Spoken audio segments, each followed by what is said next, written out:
Dua ekor anjing liar mendaki punggung bukit di bawah terik matahari Arizona. Max, anjing gembala dengan telinga robek dan moncong penuh bekas luka pertempuran, membeku. Sahabatnya, Daisy yang berbulu keemasan, merengek pelan di sisinya.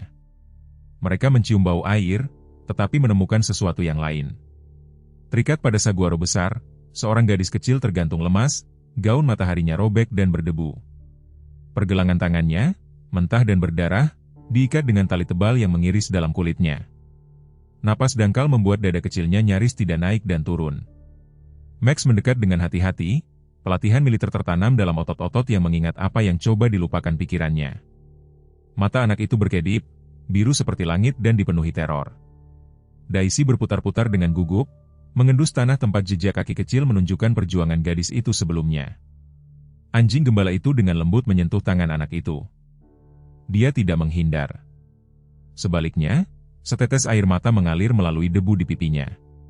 Tidak ada yang tahu saat itu bagaimana pertemuan kebetulan ini akan selamanya mengubah kehidupan keluarga yang hancur, seorang serif yang berduka, dan dua orang yang selamat yang terlupakan yang entah bagaimana ingat apa yang telah dilupakan umat manusia, bahwa belas kasihan dapat ditemukan di tempat-tempat yang paling ditinggalkan Tuhan. Berikan suka dan bagikan pemikiran Anda di komentar, beserta kota tempat Anda menonton. Sekarang, mari kita lanjutkan dengan ceritanya. Max tidak selalu menjadi pengembara gurun. 9 tahun lalu, dia adalah kebanggaan Departemen Sheriff Chopper Canyon County, petugas K9 paling berprestasi yang pernah mereka latih. Sheriff Robert Parker, seorang pria berusia 61 tahun berwajah kasar dengan mata yang telah melihat terlalu banyak dan memaafkan terlalu sedikit, telah membesarkan Max sejak kecil. Mereka tidak terpisahkan sampai banjir bandang 3 tahun lalu ketika Max tersapu, dianggap mati setelah pengejaran di perbatasan yang salah. Anjing gembala tua itu masih membawa tanda kabupaten, setengah tersembunyi oleh bulu kusut dan debu gurun. Kisah Daisy berbeda, tetapi tidak kalah tragis. Campuran border collie itu melarikan diri dari properti tempat rantai dan pukulan lebih umum daripada makanan atau air.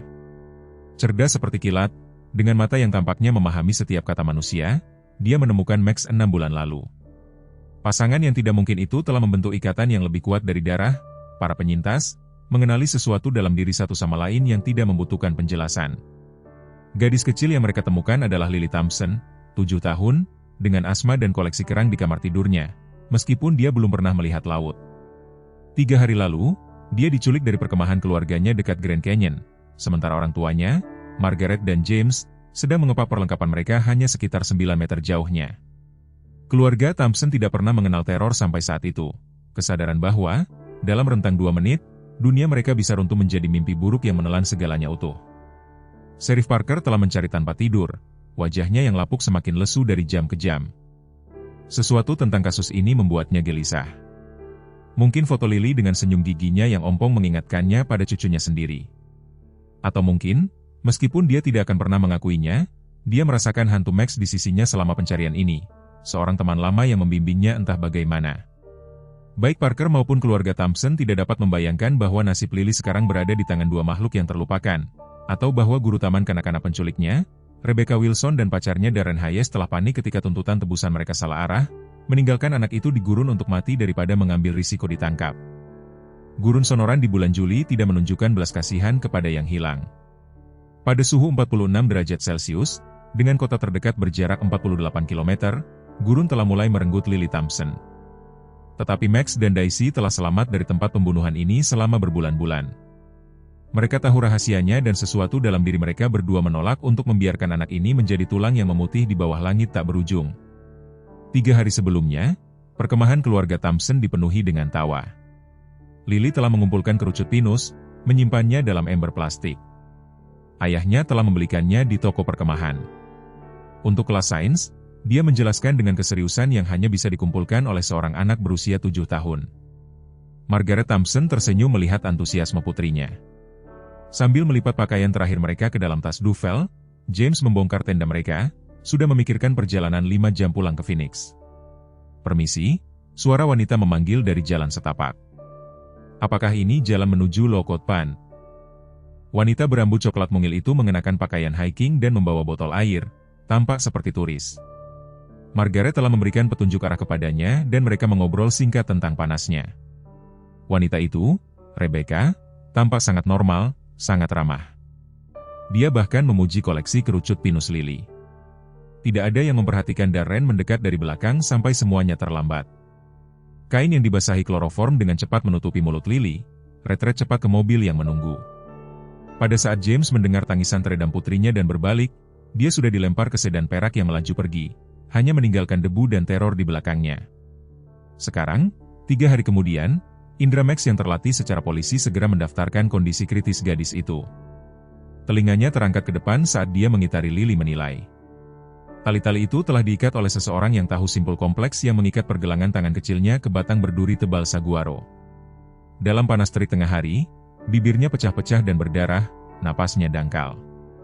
Daisy merengek dan mencakar tanah, naluri border collier-nya mendorongnya untuk berputar, menilai, dan memecahkan masalah. Dia tiba-tiba melesat pergi, hidungnya ke tanah, kembali beberapa menit kemudian dengan sepotong kaktus cola yang dicengkeram dengan hati-hati di mulutnya.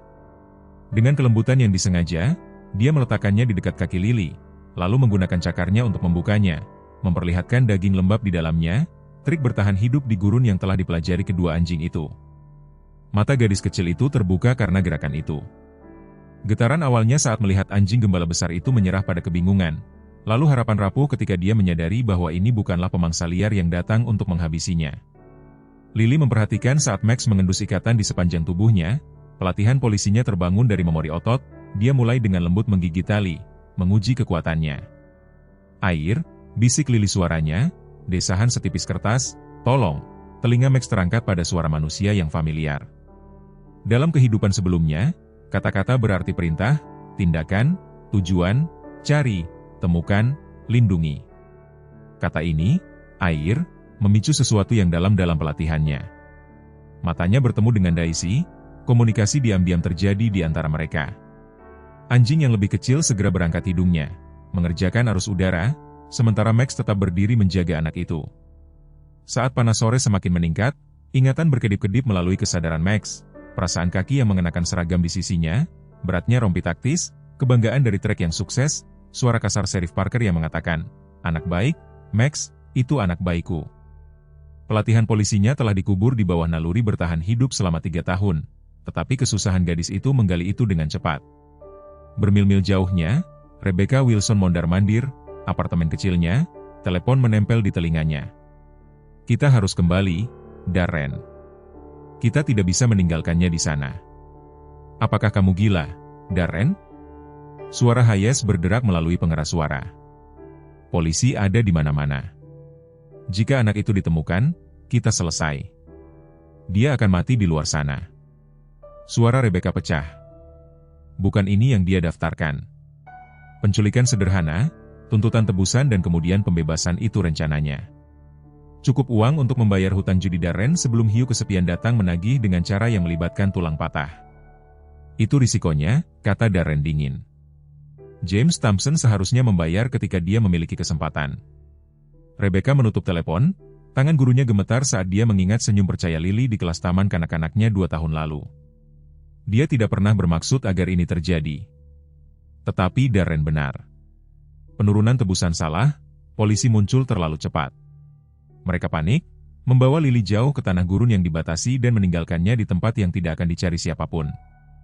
Kembali di gurun. Daisy kembali ke Max dan Lily, bulunya basah di sekitar moncongnya. Border collier telah menemukan rembesan, mata air bawah tanah kecil yang menggelegak di antara bebatuan. Setengah mil jauhnya, dia memposisikan dirinya di dekat wajah Lily, memungkinkan anak itu mencium bau kelembapan. Dengan jari-jari gemetar, Lily meraih ke arah Daisy, dengan lembut menyentuh bulunya yang basah. "Gadis pintar," bisiknya. Max telah mengerjakan tali gigi, dengan hati-hati menavigasi simpul yang kompleks. Salah satu gigi taringnya, patah selama bertahun-tahun di alam liar, membuat pekerjaan itu lambat dan menyakitkan, tetapi tekadnya tidak pernah goyah. Seutas akhirnya menyerah, melonggarkan ikatan di sekitar pergelangan tangan kiri Lily. Darah segar mengalir saat sirkulasi kembali, menyebabkan gadis itu terkejut. "Terima kasih," gumamnya kepada anjing gembala itu, suaranya yang kering nyaris tak terdengar. "Apakah kamu malaikat?" Ayah bilang hewan bisa jadi malaikat kadang-kadang. Max berhenti menatap wajah anak itu. Sesuatu di matanya mengingatkannya pada Sheriff Parker, keteguhan, kepercayaan yang mengharapkan yang terbaik darinya. Dia kembali ke tugasnya dengan semangat baru, mengerjakan tali seutas demi seutas. Matahari mulai turun perlahan menuju cakrawala barat, melukis gurun dengan warna kuning dan emas. Suhu akan segera turun, membawa jenis bahaya yang berbeda. Lily menggigil meskipun panasnya masih terasa. Tubuh kecilnya sudah mulai mati karena dehidrasi dan paparan. Daisy menghilang lagi, kembali kali ini dengan bantalan pir berduri yang dicengkeram dengan lembut di rahangnya. Dia meletakkannya di dekat tangan Lily yang sebagian terbebas. Anak itu tampak bingung sampai Max mendorongnya lebih dekat. Secara naluriah, Lily mengambilnya, meringis karena duri-duri kecil.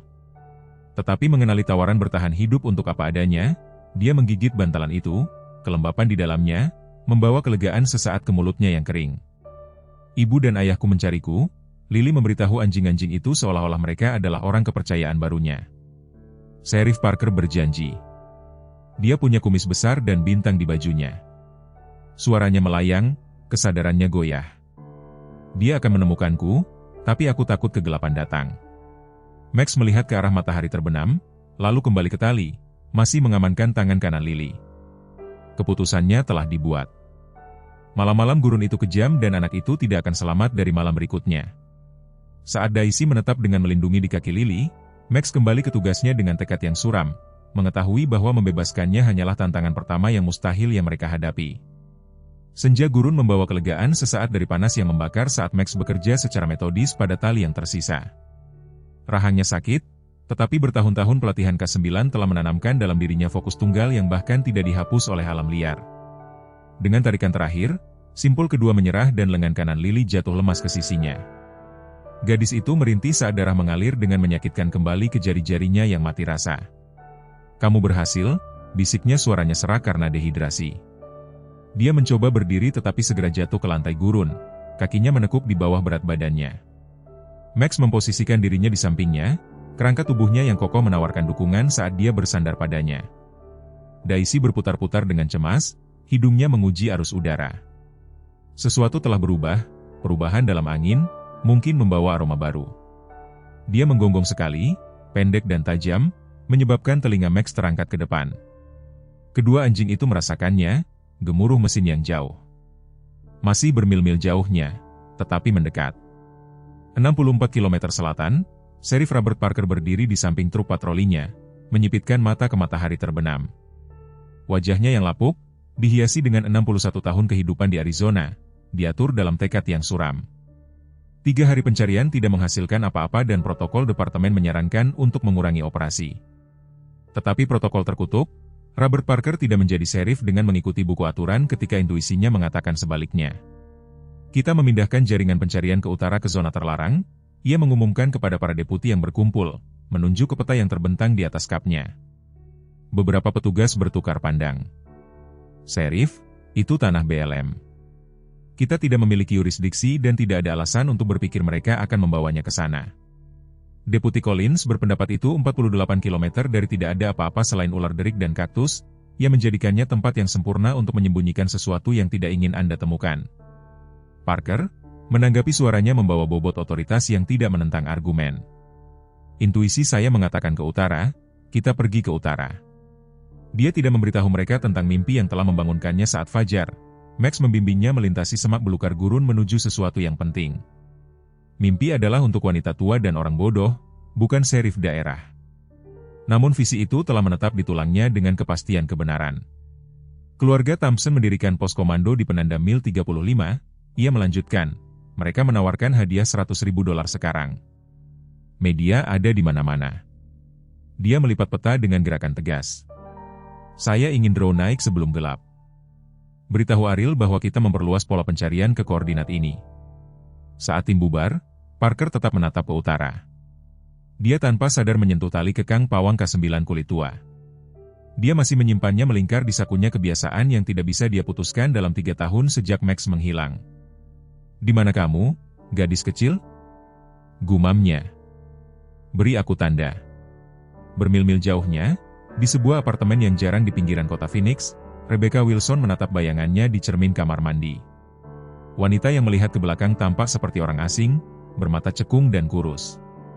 Bagaimana dia sampai pada ini? 4 tahun mengajar taman kanak-kanak, dicintai oleh orang tua dan anak-anak, sekarang direduksi menjadi monster yang telah meninggalkan seorang anak untuk mati di gurun? Kita harus kembali. Katanya saat Darren memasuki kamar mandi sempit di belakangnya. Kita tidak bisa meninggalkannya di luar sana semalam lagi. Polisi memiliki blokade jalan di setiap jalan raya. Darren menjawab suaranya tegang, dengan kepanikan yang nyaris tidak terkendali. Dan uang hadiah itu membawa setiap pemburu hadiah di 3 negara bagian. Dia 7 tahun, Darren. Suara Rebecca naik tajam. Dia punya asma. Kita mengambil inhalernya. Dan salah siapa itu? Bentaknya kembali. Kamu yang memilihnya. James Thompson punya uang. Kamu bilang itu akan mudah. Kamu bilang dia meniru suaranya dengan kejam. Rebecca tersentak seolah dipukul. Memang benar, dia telah memilih Lily setelah mendengar James Thompson membahas portofolio investasinya selama konferensi guru orang tua. Dia telah menandai keluarga itu sebagai target mereka, tetapi dia tidak pernah bermaksud agar semuanya berjalan sejauh ini. Penurunan tebusan dikompromikan. Darren terus mondar-mandir di ruang kecil itu. Kita perlu memotong kerugian kita. Gurun akan mengurus bukti. Rebecca berpaling, tidak dapat menatap matanya sendiri di cermin, dan jika dia ditemukan hidup, ekspresi Darren mengeras, maka kita memastikan dia tidak kembali di gurun. Lily telah berhasil beberapa langkah tersandung dengan dukungan Max sebelum runtuh lagi. Aktivitas singkat telah menghabiskan cadangan yang sudah sedikit. Daisy telah kembali ke rembesan dan kembali dengan bulunya basah, memungkinkan Lily untuk menghisap kelembapan darinya. Tapi itu tidak cukup. Napas anak itu menjadi lebih berat, asmanya diperburuk oleh dehidrasi dan stres. Saya ingin ibuku, bisiknya, setetes air mata mengalir melalui debu di pipinya. Max menyentuhnya dengan lembut, lalu melihat ke arah bukit-bukit yang jauh. Sesuatu bergerak dalam ingatannya, latihan-pelatihan dari tahun-tahun lalu. Temukan tempat berlindung, amankan subjek, tunggu ekstraksi, perintah-perintah itu bergema dari masa lalunya. Dia menggonggong pelan pada Daisy, yang segera mulai mencari-cari dalam lingkaran yang semakin lebar di sekitar mereka. Border Collie kembali beberapa menit kemudian, menari dengan mendesak. Max mengerti dia telah menemukan sesuatu. Dengan kegigihan yang lembut, dia menyentuh Lily sampai dia meraih kerahnya, menggunakannya untuk menarik dirinya tegak. Bersama-sama ketiganya memulai perjalanan lambat dan terhenti melintasi lanskap yang semakin gelap bermil-mil ke utara. Konvoi Sheriff Parker telah mencapai zona terlarang. Radionya berderak dengan pembaruan dari tim pencari lainnya, semuanya negatif. Keluarga Thompson bersikeras untuk bergabung dengan kelompok pencari khusus ini yang bertentangan dengan protokol. Tetapi dengan persetujuan diam-diam Parker, dia memahami kebutuhan mereka untuk melakukan sesuatu, apapun, daripada menunggu tanpa daya untuk berita. Kami berkencan di sekolah menengah, Margaret Thompson berkata tiba-tiba dari kursi penumpang truk Parker. Suaranya mengejutkannya. Dia terdiam selama hampir 1 jam. Bu Rebecca Wilson, guru taman kanak-kanak Lily, Margaret menatap gurun yang lewat. Dia berkencan dengan James, tahun senior kami sebelum dia dan aku bersama. Itu singkat tapi intens. Dari apa yang dia ceritakan padaku, dia merasa sulit ketika dia mengakhiri segalanya. Tangan Parker menegang di kemudi. Anda pikir dia mungkin terlibat? Tidak, Margaret menggelengkan kepalanya dengan cepat. Ya Tuhan, tidak, dia luar biasa dengan anak-anak. Lily memujanya. Aku hanya dia berhenti terseduh-seduh yang tertangkap di tenggorokannya. Aku berpegangan pada Jeremy, bukan? Parker mengulurkan tangan dan dengan singkat meremas tangannya. Kapan terakhir kali Anda melihat MS Wilson pada perayaan akhir tahun sekitar sebulan yang lalu? Margaret menyeka matanya. Dia tampak normal, bahagia untuk anak-anak. Dia memberi Lily penghargaan khusus untuk sains. Parker mengangguk, menyimpan informasi itu. Instingnya, biasa oleh 4 dekade dalam penegakan hukum, menusuk dengan tidak nyaman. Dia membuat catatan mental untuk meminta Deputi Collins menjalankan pemeriksaan latar belakang pada Rebecca Wilson ketika mereka kembali ke komando. Matahari hampir menghilang di bawah cakrawala ketika Daisy memimpin Max dan Lily ke cucian dangkal yang dipotong ke lantai gurun. Bertahun-tahun banjir bandang telah mengukir atap, tidak cukup gua, tetapi cukup untuk memberikan perlindungan dari elemen. Lebih penting lagi, di bagian belakang atap, rembesan kecil air menetes dari muka batu, mengumpul di kolam alga kecil. Lily ambruk di samping air, kekuatannya benar-benar habis. Max berdiri menjaga di pintu masuk sementara Daisy bekerja untuk membuat anak itu nyaman, mencakar tempat tidur pasir terlembut. Anjing kecil itu kemudian menekan dirinya ke sisi Lily, berbagi kehangatan saat malam gurun dengan cepat mendingin. Anjing pintar, gumam Lily, matanya berat karena kelelahan. Anjing baik. Saat kegelapan jatuh sepenuhnya, telinga Max berputar ke arah suara yang jauh, gemuruh kendaraan yang tak salah lagi. Instingnya yang terlatih secara polisi menilai ancaman, terlalu jauh untuk menjadi bahaya langsung, tetapi mengkhawatirkan. Dia menetap di pintu masuk tempat perlindungan mereka, tubuhnya diposisikan untuk memblokir pembukaan, mata kuning waspada. Dalam kegelapan di atas mereka, bintang-bintang muncul dalam kejernihan yang cemerlang. Bima Sakti, sungai bercahaya di langit hitam. Di dalam tempat perlindungan mereka yang sederhana, Lily hanyut ke dalam tidur yang gelisah, satu tangan beristirahat di bulu emas Daisy, yang lain melingkar di sekitar batu halus. Dia menemukan jimat melawan kegelapan. Dalam mimpinya, dia mendengar ayahnya memanggil namanya. Dalam kenyataannya, James Thompson berdiri di punggung bukit 8 km jauhnya. Suaranya terbawa melintasi gurun kosong sebelum jatuh kembali ke bumi tidak terjawab dalam keheningan yang luas. Fajar menyingsing di atas gurun sonoran dalam tampilan merah dan emas yang spektakuler yang tidak dihargai oleh sosok kecil yang meringkuk di bawah atap batu. Lily telah mengembangkan demam selama malam itu, tubuh kecilnya bergantian antara menggigil hebat dan keheningan yang mengkhawatirkan. Max telah mempertahankan posisinya yang waspada di pintu masuk, hanya sekali pergi untuk menyelidiki suara-suara yang jauh sebelum kembali ke posnya. Daisy tetap menempel pada anak itu, naluri hewannya memahami apa yang paling dibutuhkan teman manusianya, kehangatan dan kontak. Saat sinar matahari pertama menembus tempat perlindungan mereka, Lily bergerak-gerak bibirnya yang pecah-pecah bergerak tanpa suara. Matanya, ketika mereka terbuka, berkaca-kaca dan tidak fokus. "Ibu," bisiknya ke udara kosong di atasnya. Max mendekat dengan lembut, menyentuh pipinya. Demam itu membuatnya khawatir. Pelatihan polisinya telah mencakup mengenali kesusahan manusia, dan setiap naluri mengatakan kepadanya bahwa anak itu memburuk dengan cepat. Dia menatap Daisy dan beberapa komunikasi tak terucapkan terjadi di antara mereka. Border Collie segera pindah ke kolam air kecil di bagian belakang tempat perlindungan mereka, kembali dengan moncongnya menetes. Dia memposisikan dirinya sehingga tetesan air jatuh ke bibir kering Lily. "Haus?" gumam Lily, lidahnya menjulur untuk menangkap kelembapan berharga. Dengan upaya yang luar biasa, anak itu mendorong dirinya ke posisi duduk. Gerakan itu mengirimkan gelombang pusing melalui dirinya dan dia bergoyang dengan genting. Max dengan cepat memposisikan dirinya di sampingnya, menawarkan dukungan. Dengan bantuannya, Lily berhasil merangkak jarak pendek ke rembesan. Dia minum langsung dari kolam kecil, airnya sejuk dan sedikit rasa mineral, tetapi sangat basah di tenggorokannya. "Ayahku mencariku," katanya kepada anjing-anjing itu. Suaranya sedikit lebih kuat setelah minum. "Dia berjanji dia akan selalu menemukanku jika aku tersesat. Ketika aku berusia 5 tahun, aku bersembunyi di sebuah department store dan dia menemukanku dalam 10 menit. Dia bersandar di dinding batu yang dingin. Dia bilang dia mengikuti hatinya dan itu membawanya langsung kepadaku." Telinga Max terangkat mendengar kata-katanya. Sesuatu tentang kepastian anak itu mengingatkannya pada Sheriff Parker, keyakinan mutlak bahwa apa yang perlu dilakukan akan dilakukan terlepas dari rintangan. Anjing gembala tua itu merasakan ingatan tajam yang tiba-tiba tentang menunggangi kursi depan kapal penjelajah Parker. Tangan kasar pria itu sesekali turun untuk menggaruk di belakang telinganya saat mereka berpatroli di jalan-jalan daerah. "Nona Rebecca akan khawatir juga," Lily melanjutkan pikirannya yang demam melompat topik. "Dia guruku. Dia memberiku penghargaan sains khusus."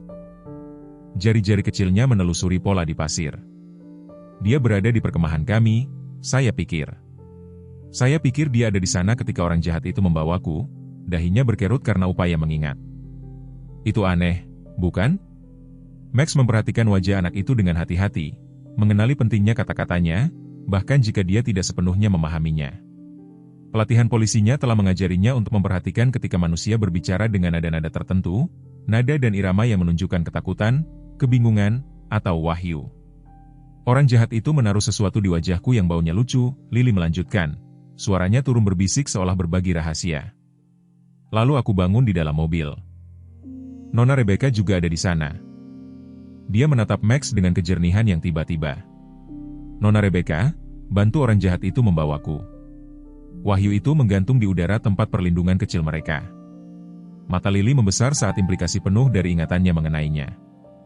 Tetapi mengapa dia melakukan itu? "Dia menyukaiku."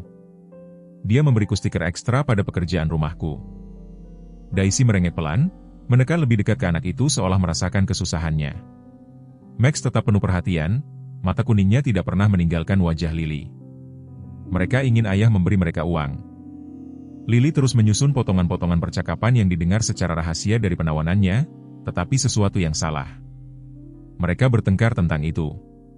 Nona Rebecca mengatakan mereka harus membiarkanku pergi, tetapi pria itu, Darren, dia memanggilnya, berkata tidak, bahu kecilnya merosot.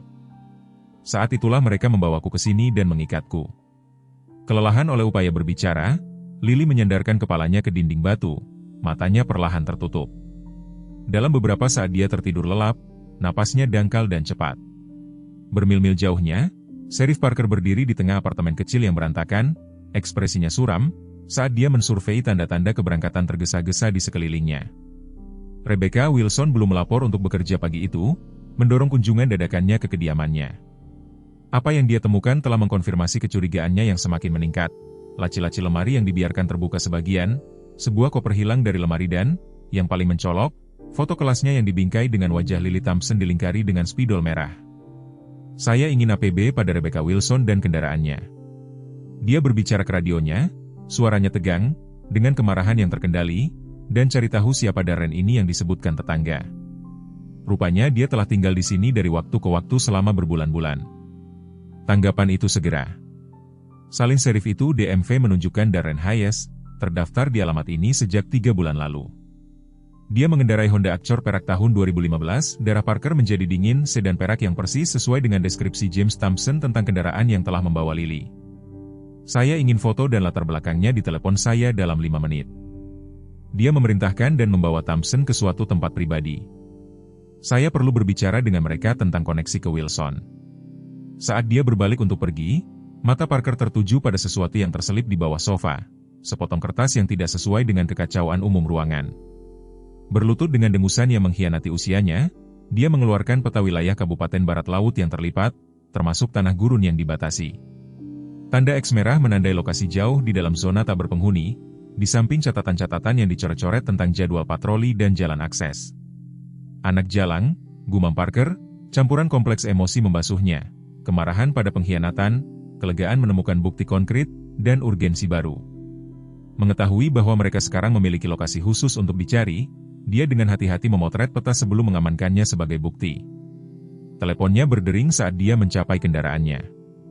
Suara Margaret Thompson datang, tinggi dan tegang dengan emosi. Pak Sheriff, Anda perlu tahu sesuatu. Saya baru ingat. Rebecca tahu kita berkemah akhir pekan ini. Saya menyebutkannya pada hari terakhir sekolah ketika dia bertanya tentang rencana liburan musim panas kita. Nyonya Thompson, saya akan kembali ke markas sekarang. Kami menemukan bukti yang menunjukkan Nona Wilson terlibat dalam penculikan Lily. Isak tangis tertahan terdengar di saluran telepon. Ya Tuhan, mengapa? Mengapa dia melakukan ini? Kami masih mengumpulkan informasi, Bu. Tapi saya perlu Anda berpikir. Apakah ada sejarah antara Nona Wilson dan suami Anda di luar masa sekolah menengah? Terjadi jeda yang lama. James sempat berkencan dengannya lagi sekitar 8 tahun lalu, selama masa sulit dalam pernikahan kami. Itu tidak berlangsung lama dan kami berhasil melewatinya. Rebecca tampak baik-baik saja setelah itu, profesional, bahkan ramah kepada saya. Dia secara khusus meminta Lily untuk kelasnya tahun lalu, mengatakan dia melihat potensi khusus dalam dirinya. Rahang Parker menegang. Gambaran itu menjadi lebih jelas dan lebih buruk. Terima kasih, Nyonya Thompson. Kami mengubah area pencarian kami berdasarkan informasi baru. Saya yakin kita akan segera menemukan Lily. Saat dia mengakhiri panggilan, Parker tanpa sadar menyentuh tali kulit tua di sakunya lagi. Aku sangat membutuhkan hidupmu sekarang, teman lama, gumamnya. Kembali di tempat perlindungan di padang pasir, Lily terbangun dari tidurnya yang singkat. Kondisinya tampak memburuk. Napasnya menjadi lebih berat, asma mempersempit saluran napasnya. Di udara gurun yang kering, tanpa inhalernya, setiap napas menjadi perjuangan. Aku merasa tidak enak badan, bisiknya kepada Max, yang tidak meninggalkannya. Sulit bernapas. Anjing gembala itu mengenali tanda-tanda gangguan pernapasan dari pelatihannya. Sedikit warna biru pada bibir anak itu, cara dadanya naik turun dengan setiap napas dangkal. Sesuatu perlu dilakukan, dan dengan cepat. Dia menatap Daisy, yang dengan gelisah mondar-mandir di pintu masuk tempat perlindungan mereka. Anjing border collie itu tiba-tiba menegang, telinganya yang tajam menangkap suara yang belum mencapai Max. Dia mengeluarkan gonggongan pendek dan tajam sebagai peringatan sebelum berlari keluar. Max mengikutinya ke pintu masuk, inderanya yang kuat sekarang mendeteksi apa yang telah membuat temannya waspada, suara kendaraan yang mendekat dari kejauhan. Lily berjuang untuk berdiri, harapan dan ketakutan bermain di wajahnya yang pucat. "Apakah itu ayahku?" tanyanya, suaranya hampir tidak terdengar. Max tidak yakin, tetapi sesuatu dalam suara itu membuat bulu kuduknya berdiri. Dia mendorong Lily kembali ke bayangan yang lebih dalam di tempat perlindungan mereka, bahasa tubuhnya mengomunikasikan kehati-hatian lebih jelas daripada kata-kata. Anak itu mengerti, menempelkan dirinya ke dinding belakang saat Max mengambil posisi melindungi di depannya. Daisy menghilang di atas punggung bukit, warnanya yang lebih terang menyatu dengan lanskap berpasir saat dia pergi untuk menyelidiki. Menit-menit berlalu, keheningan yang mencekam, hanya dipecahkan oleh napas Lily yang berat. Kemudian terdengar suara pintu mobil yang dibanting, diikuti oleh suara-suara yang terbawa angin pagi. "Koordinat menunjukkan seharusnya ada di sekitar sini," kata suara laki-laki, nadanya keras dan tidak sabar. "Aku tidak melihat apa-apa, Darren," jawab suara perempuan yang lebih tinggi, tegang karena emosi. "Apakah kamu yakin ini tempat kita meninggalkannya?"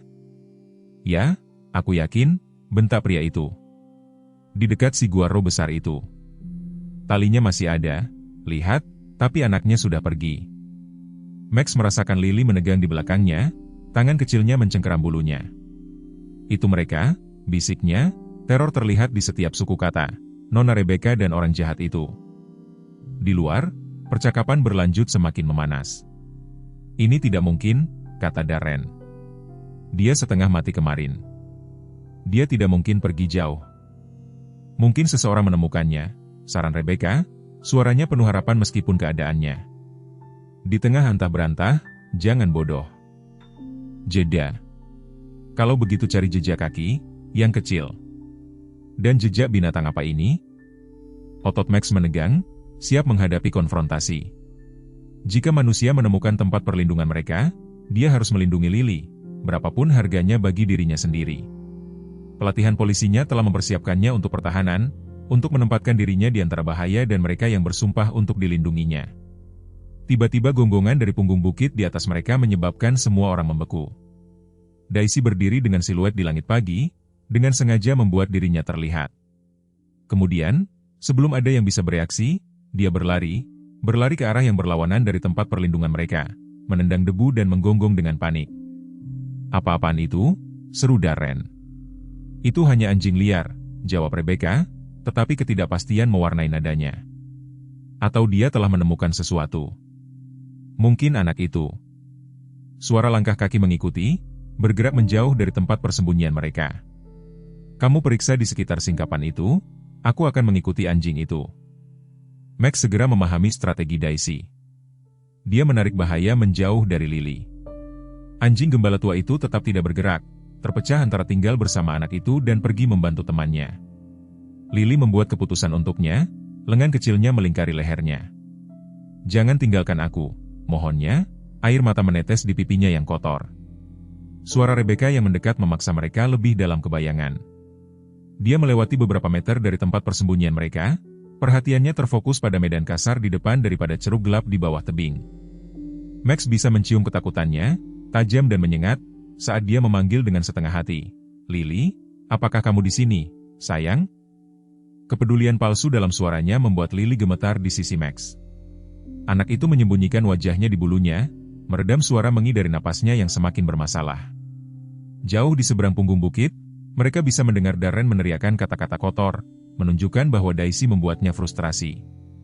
Max merasakan gelombang kebanggaan pada temannya yang pintar, bahkan saat kekhawatiran akan keselamatannya menggerogotinya. Langkah kaki Rebecca surut mengikuti jalan yang diambil rekannya. Untuk saat ini, tempat perlindungan mereka tetap tidak ditemukan. Lily merosot ke arah Max, gelombang adrenalin singkat memudar dan membuatnya lebih lemah dari sebelumnya.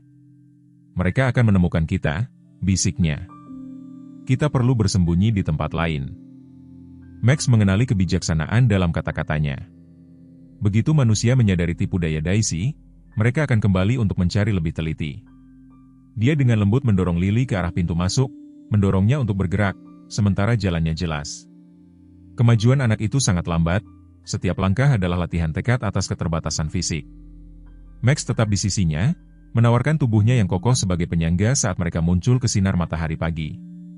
Padang pasir membentang di sekitar mereka, tanpa identik ke segala arah, lautan pasir dan semak, tanpa tengara untuk memandu mereka.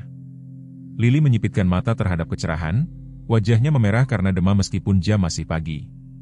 "Kemana?" tanyanya, kepercayaannya pada Max mutlak. Anjing gembala itu ragu-ragu, mencium udara. Pelatihan polisinya termasuk pelacakan, tetapi itu terbalik, menemukan manusia melalui jejak aroma mereka. Sekarang dia perlu menghindari manusia sambil menemukan keselamatan untuk anak yang berada di bawah tanggung jawabnya. Dia akhirnya memutuskan ke arah yang berlawanan dari tempat suara kendaraan berasal, memimpin Lily menuju garis singkapan berbatu yang jauh yang mungkin menawarkan penyembunyian yang lebih baik. Kemajuan mereka diukur dalam inci. Setiap langkah adalah kemenangan melawan kelelahan dan penyakit. Lily sering tersandung, sekali jatuh berlutut dengan tangisan lembut kesakitan. Max segera memposisikan dirinya agar dia dapat menggunakannya sebagai penyangga, memungkinkannya untuk menarik dirinya ke atas menggunakan tubuhnya yang kokoh. "Anak baik," bisiknya. Pujian itu menggemakan kata-kata Sheriff Parker dari tahun-tahun sebelumnya. Anak baik dan pemberani. Matahari naik lebih tinggi, panasnya semakin meningkat dengan setiap menit yang berlalu. Kondisi Lily memburuk secara nyata, langkahnya menjadi lebih tidak pasti, napasnya lebih berat. Max mengesampingkan ketidaknyamanannya sendiri, hanya berfokus untuk memindahkan anak itu ke tempat yang berpotensi aman. Suara tiba-tiba di belakang mereka menyebabkan Max membeku. Berbalik, dia melihat awan debu naik di kejauhan. Kendaraan itu bergerak. Apakah itu menuju ke arah mereka atau menjauh masih belum jelas, tetapi mereka tidak bisa mengambil risiko tertangkap di tempat terbuka. Dengan urgensi yang baru, Max membimbing Lily menuju sekelompok batu besar yang mungkin menawarkan penyembunyian sementara. Mereka mencapai tempat perlindungan batu tepat ketika sedan perak melintasi bukit terdekat, bergerak perlahan saat penumpangnya memindai lanskap.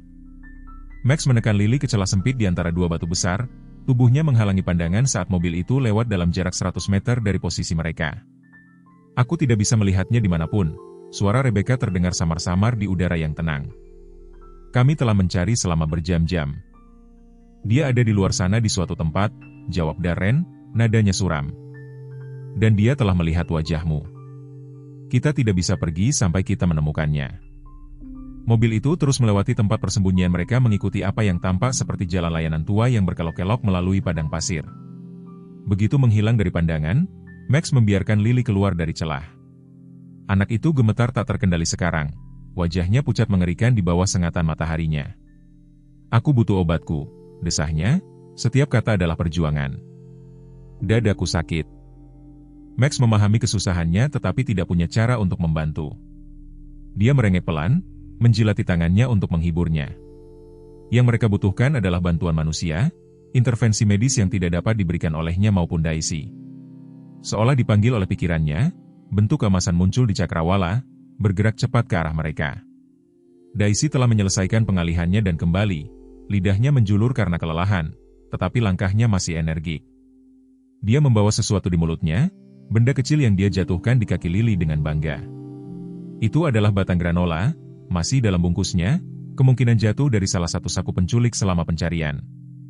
Jari-jari Lily yang gemetar berjuang dengan kemasan sampai Max dengan lembut mengambilnya darinya, merobek bungkus dengan hati-hati sebelum mengembalikan makanan itu kepadanya. "Terima kasih," bisiknya, mengambil gigitan kecil. Karbohidrat sederhana memberikan energi langsung, meskipun sementara, cukup untuk menjernihkan sebagian kabut dari pikirannya. "Kita perlu menemukan Sheriff Parker. Dia memiliki kumis besar dan selalu memakai topi coklat. Dia teman ayahku." Daisy menggonggong pelan, seolah setuju, lalu mulai mengelilingi mereka dengan agitasi yang jelas. Perilakunya menunjukkan bahwa dia memiliki lebih banyak yang ingin dikomunikasikan, sesuatu di luar situasi mereka saat ini. Max mengenali polanya dari bulan-bulan mereka bersama. Dia telah menemukan sesuatu yang signifikan. Dengan dorongan kecil dari makanan, Lily berhasil berdiri lagi. "Aku akan mengikuti kalian," katanya kepada anjing-anjing itu, kepercayaannya, lengkap meskipun kondisinya memburuk. Pelan-pelan saja. Max memimpin, menyesuaikan langkahnya dengan langkah Lily yang goyah sementara Daisy berkeliaran di depan, sering kembali untuk memastikan mereka mengikuti. Anjing border collie itu memimpin mereka menuju saluran kering yang memotong dasar padang pasir, jalan yang akan memberikan penyembunyian dan berjalan sedikit lebih mudah bagi anak yang kelelahan. Saat mereka bergerak perlahan di sepanjang saluran, pikiran Lily beralih ke orang tuanya. Ibu membuat pancake setiap hari Minggu, katanya kepada anjing-anjing itu, suaranya melamun dan terputus-putus, dengan blueberry di dalamnya dan sirup maple di atasnya. Dan ayah membacakan cerita untukku di malam hari, meskipun aku sudah cukup besar untuk membaca sendiri. Sekarang dia melakukan semua suara. Max mendengarkan ocehannya, memahami bahwa anak itu berpegang pada ingatan ini sebagai garis hidup. Ingatannya sendiri telah muncul sepenuhnya sekarang, tahun-tahun bersama Sheriff Parker, latihan-pelatihan, kebanggaan dalam pelayanan. Dia lebih dari sekadar anjing saat itu. Dia adalah mitra, pelindung. Dia bertekad untuk menjadi itu lagi untuk anak ini yang sangat membutuhkannya. Saluran itu semakin dalam saat mereka melanjutkan, dindingnya memberikan naungan yang diberkati dari matahari yang terbit. Langkah Lily semakin tidak stabil, tetapi tekadnya tidak pernah goyah. Ayahku mengatakan keluarga Thompson tidak pernah menyerah, katanya kepada Max selama satu istirahat. Itu moto keluarga kami. Di kejauhan, suara baru secara bertahap menjadi terdengar, dentuman ritmis bila helikopter yang membelah udara gurun. Daisy mendengarnya lebih dulu, telinganya terangkat ke depan, sebelum Max juga menangkapnya. Suara itu mewakili keselamatan atau bahaya, dan mereka tidak tahu yang mana. Lily memiringkan kepalanya, mendengarkan. Apakah itu? Dia mulai, harapan berkilauan di wajahnya, sebelum suara lain memotongnya. Gemuruh sedan perak yang tak salah lagi, jauh lebih dekat kali ini. Mereka kembali, bisiknya, ketakutan menggantikan harapan. Dalam sekejap, sedan perak berhenti di atas punggung bukit, menghadap ke saluran, mesinnya stasioner. Saat Darren keluar, teropong di tangan, matahari pagi memantul dari lensa. Saat dia secara sistematis memindai lanskap di bawah, Max mendorong Lily lebih dalam kebayangan batu yang menggantung, tubuhnya tegang dengan naluri melindungi. Daisy telah meratakan dirinya ke tanah, mantel emasnya menyatu dengan tanah berpasir. Aku katakan padamu, aku melihat gerakan di sana. Darren memanggil Rebecca yang tetap di kursi penumpang, wajahnya topeng emosi yang bertentangan. Sesuatu bergerak di saluran itu. Mungkin hanya binatang, jawabnya, tetapi suaranya kurang meyakinkan. Darren, ini gila. Kita telah mencari selama berjam-jam. Polisi bisa berada di mana saja. Kita perlu kembali ke Phoenix, mengambil barang-barang kita dan meninggalkan negara bagian ini. Tidak sampai kita yakin, suaranya mengeras. Kau yang memilih anak ini karena obsesimu yang menyedihkan dengan ayahnya. Kau alasan kita berada dalam kekacauan ini. Rebecca tersentak mendengar kata-katanya tetapi tidak mengatakan apa-apa, berbalik untuk menatap keluar jendela yang berlawanan. Beban dari apa yang telah mereka lakukan, apa yang telah dia lakukan, menekan dirinya dengan kekuatan yang menyesakan. Dia tidak pernah bermaksud agar semuanya berjalan sejauh ini. Penculikan sederhana, pembayaran tebusan cepat, dan kemudian Lily akan dibebaskan tanpa terluka. Itulah rencananya. Tetapi ketika James Thompson muncul di titik pertemuan dengan mobil polisi tanpa tanda yang mengikuti dari kejauhan, semuanya berantakan. Sekarang mereka adalah pembunuh, atau akan menjadi, begitu guru menyelesaikan apa yang mereka mulai di bawah mereka. Napas Lily menjadi sangat berat, setiap inhalasi perjuangan yang terlihat yang mengguncang tubuh kecilnya. Serangan asma, dipicu oleh stres dan dehidrasi, semakin memburuk dari menit ke menit. Tanpa inhalernya, saluran napas anak itu menyempit dengan berbahaya. Tidak bisa bernapas, desahnya kepada Max, jari-jarinya mencengkeram bulunya. Bibirnya telah berubah menjadi warna kebiruan dan matanya lebar karena panik. Max mengenali tingkat keparahan kondisinya. Dia telah melihat serangan asma selama pelayanannya. Anak seorang deputi menderita satu selama kunjungan stasiun dan intervensi cepat pengobatan telah menyelesaikan krisis. Tetapi mereka tidak memiliki sumber daya seperti itu di sini, hanya akal dan tekad mereka. Di atas kepala, suara helikopter semakin keras, berputar-putar di suatu tempat di utara. Darren juga menyadarinya, kepalanya mendongak untuk melacak pesawat terbang. Dia bergumam, menurunkan teropong. Pencarian dan penyelamatan. Mereka semakin dekat. Dia kembali ke mobil, berbicara dengan mendesak kepada Rebecca. Kata-kata mereka hilang karena jarak, tetapi gerakan mereka menunjukkan ketidaksepakatan yang memanas. Akhirnya, Darren membanting tangannya ke setir, keputusannya tampaknya dibuat. Aku akan turun ke sana, dia mengumumkan cukup keras agar suaranya terdengar. Kau tetap di mobil. Jika aku memberi isyarat, berkendara di jalan layanan itu dan jemput aku. Dia mengambil sesuatu dari bagasi, senapan yang menangkap sinar matahari saat dia memeriksa magasinnya. Protes Rebecca tidak diindahkan saat dia mulai menuruni punggung bukit, memilih jalan yang akan memotong saluran. Kira-kira 50 meter di depan tempat Max dan Lily bersembunyi, anjing gembala itu menilai pilihan mereka dengan presisi taktis yang tertanam oleh tahun-tahun pekerjaan polisi. Mereka terjebak di antara ancaman yang mendekat dan kondisi anak yang memburuk. Bergerak akan mengekspos mereka, tetapi tinggal berarti penemuan pasti. Begitu Darren mencapai saluran, Daisy memecahkan dilema dengan ketegasan karakteristik. Dia tiba-tiba berlari dari tempat persembunyian mereka, berlari ke tepi saluran yang berlawanan dan membuat dirinya terlihat dengan sengaja. Kemudian, dengan serangkaian gonggongan tajam yang tidak dapat disalahartikan sebagai apapun selain tantangan, dia menarik perhatian Darren. Anjing sialan itu lagi, gerutunya, mengubah arah untuk mengikuti Daisy. Apa-apaan yang dilakukannya di sini? Max segera memahami pengorbanan temannya. Dia menciptakan pengalihan, menarik bahaya menjauh dari Lily. Anjing gembala tua itu membuat keputusannya dalam sekejap. Dia perlu membawa anak itu ke tempat yang aman sementara Darren terganggu, bahkan jika itu berarti meninggalkan Daisy untuk permainannya yang berbahaya. Dengan lembut mendorong Lily untuk berdiri, Max membimbingnya lebih dalam ke saluran, menjauh dari Darren dan sedan yang diparkir. Anak itu bergerak seperti orang yang berjalan dalam tidur. Setiap langkah membutuhkan upaya sadar saat otot-ototnya yang kekurangan oksigen memprotes. Max tetap dekat, mendukungnya ketika dia tersandung, mendesaknya maju ketika dia goyah. Di belakang mereka bisa mendengar Darren meneriakkan kata-kata kotor saat Daisy memimpinnya dalam pengejaran yang membuat frustrasi. Muncul hanya cukup lama untuk terlihat sebelum menghilang lagi ke semak gurun. Anjing border collie itu memainkan permainan kucing dan tikus yang mematikan, memanfaatkan setiap trik yang telah dia pelajari selama berbulan-bulan bertahan hidup. Max dan Lily telah menempuh jarak sekitar 1/4 mil ketika suara tembakan memecah keheningan gurun. Lily tersentak keras, napasnya yang sudah berat tersendat karena isak tangis. Daisy, bisiknya, mengulurkan tangan seolah memanggil anjing itu kembali. Max merengek pelan, terpecah antara tugasnya untuk melindungi anak itu dan kesetiaannya kepada temannya. Tetapi Daisy telah membuat pilihannya dan dia menghormatinya dengan terus membimbing Lily maju lebih dalam kejaringan saluran seperti labirin yang bersilangan dengan bagian gurun ini. Di atas mereka, dentuman ritmis helikopter semakin keras, sekarang bergabung dengan lolongan sirene dari kejauhan, unit darat mendekat dari jalan utama. Pencarian telah meningkat, berfokus pada area mereka. Jika mereka bisa bertahan sedikit lebih lama, bantuan akan tiba. Tetapi kekuatan Lily gagal dengan cepat. Langkah-langkahnya menjadi langkah-langkah yang diseret, suara menginya terdengar dengan setiap napas. Akhirnya lututnya menekuk dan dia merosot ke dinding saluran, meluncur turun untuk duduk di pasir. Maaf, desahnya, tidak bisa pergi lebih jauh. Max mengelilinginya dengan cemas, memahami bahwa mereka tidak bisa tetap terbuka.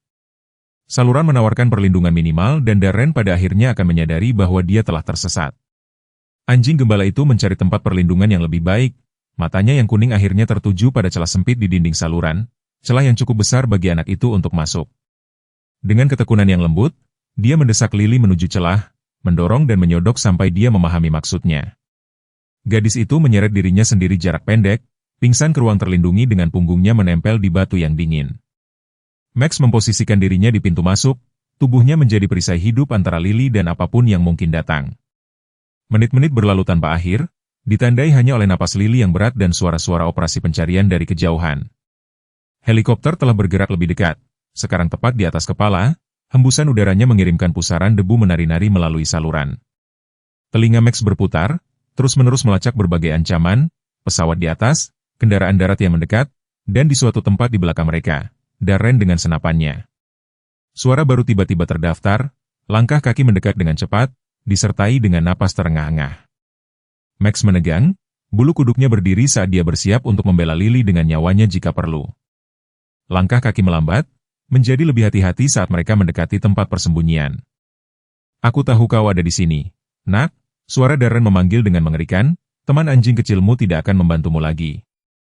Lily menyusut kembali ke dinding batu, matanya lebar karena teror. Max menekan dirinya lebih dalam ke pintu masuk celah, tubuhnya sepenuhnya menghalangi lubang kecil itu. Pelatihan polisinya telah mempersiapkannya untuk konfrontasi, untuk menempatkan dirinya di antara bahaya dan orang yang tidak bersalah. Pelatihan itu sekarang muncul, sepenuhnya mendorong ke samping naluri bertahan hidup liar dari 3 tahun terakhir. Darren muncul di sekitar tikungan di saluran. Senapan siap, wajahnya berkilauan karena keringat dan ditutupi dengan goresan dari pengejarannya terhadap Daisy. Dia bergerak dengan presisi hati-hati seorang pemburu, memeriksa setiap tempat persembunyian yang mungkin saat dia maju. Max membuat keputusannya. Dengan satu pandangan terakhir ke Lily, mengomunikasikan sejelas kata-kata yang bisa diucapkan, tetap bersembunyi. Dia melangkah keluar dari celah dan ke saluran terbuka. Anjing gembala itu berdiri tegak, moncongnya yang terluka mengerut dalam geraman diam, mata kuning terkunci pada ancaman manusia. Ini bukan anjing liar yang menghadapi Darren, tetapi seorang petugas K9 yang sangat terlatih melangkah kembali ke perannya sebagai pelindung. Darren membeku sesaat, terkejut oleh penampilan tiba-tiba anjing besar yang menghalangi jalannya. "Dari mana kau datang?" gumamnya, mengangkat senapan sedikit. "Minggir, anjing." Max mempertahankan posisinya, pendiriannya jelas menantang. Ketika Darren mengambil langkah maju lainnya, anjing gembala itu menyuarakan peringatannya, geraman dalam dan bergemuruh yang bergema di dinding saluran. "Kalau begitu maumu," kata Darren, membawa senapan ke bahunya. Satu anjing liar lagi yang perlu dikhawatirkan. Max tidak menunggu tembakan. Dengan kecepatan eksplosif yang membuatnya legendaris di Departemen Sheriff, dia meluncurkan dirinya langsung ke arah Darren. Darren berhasil menembak sekali, peluru itu menyerempet bahu Max, dalam garis tembak yang hampir tidak diperhatikan oleh anjing gembala itu. Kemudian 40 kg otot dan tekad menghantam dada Darren, membuatnya jatuh ke belakang ke lantai berpasir di saluran. Senapan itu terbang saat Max menjepit rahangnya yang kuat di sekitar lengan bawah Darren, menggunakan teknik menahan dan mengendalikan yang telah diajarkan untuk menaklukkan tersangka. Darren menjerit lebih karena terkejut daripada kesakitan saat anjing gembala itu secara efektif menjepitnya ke tanah. "Lepaskan aku," teriaknya, memukul-mukul kepala Max dengan liar dengan tangan kanannya. Max menyesuaikan cengkeramannya, menerapkan tekanan yang tepat untuk melumpuhkan tanpa menyebabkan cedera serius, bukti pelatihannya yang sempurna. Darren terus berjuang, tetapi posisi anjing gembala itu memberinya kendali penuh atas situasi. Di atas kepala, helikopter mulai turun, debu berputar dengan keras saat mencari zona pendaratan di dekatnya. Sirene telah menjadi lebih keras, menunjukkan unit darat telah meninggalkan jalan utama dan sekarang melintasi medan gurun secara langsung. Max mempertahankan cengkeramannya bahkan saat bahunya yang terluka mulai berdenyut dan darah menutupi bulunya yang tebal. Fokusnya tetap mutlak, menahan ancaman, sampai bantuan tiba. Inilah yang telah dilatihnya, apa yang telah dijalaninya selama tahun-tahunnya bersama Sheriff Parker. Menit-menit berlalu dalam adegan yang tegang ini. Darren terjepit dan mengutuk, Max memegang teguh meskipun terluka, dan Lily bersembunyi di celah berjuang untuk setiap napas. Suara mesin kendaraan semakin dekat, memantul dari dinding saluran dalam gema yang membingungkan. Kemudian terdengar suara baru, suara yang akrab yang menyebabkan telinga Max terangkat karena pengakuan yang terkejut. "Polisi, jangan bergerak," perintah Sheriff Robert Parker yang kasar terdengar saat dia muncul di tikungan di saluran, senjata dinas terhunus dan diarahkan dengan mantap ke Darren. Dua deputi mengapitnya, senjata mereka sendiri siap.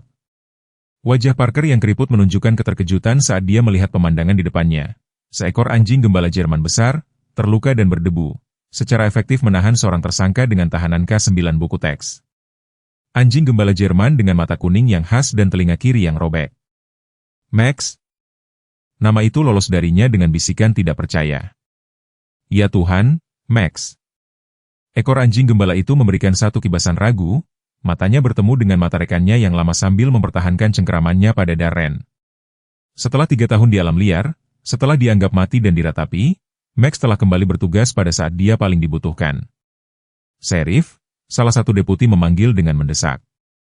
"Ada seorang anak di sini." Parker mengalihkan pandangannya dari Max untuk melihat deputinya berlutut di dekat celah sempit di dinding saluran.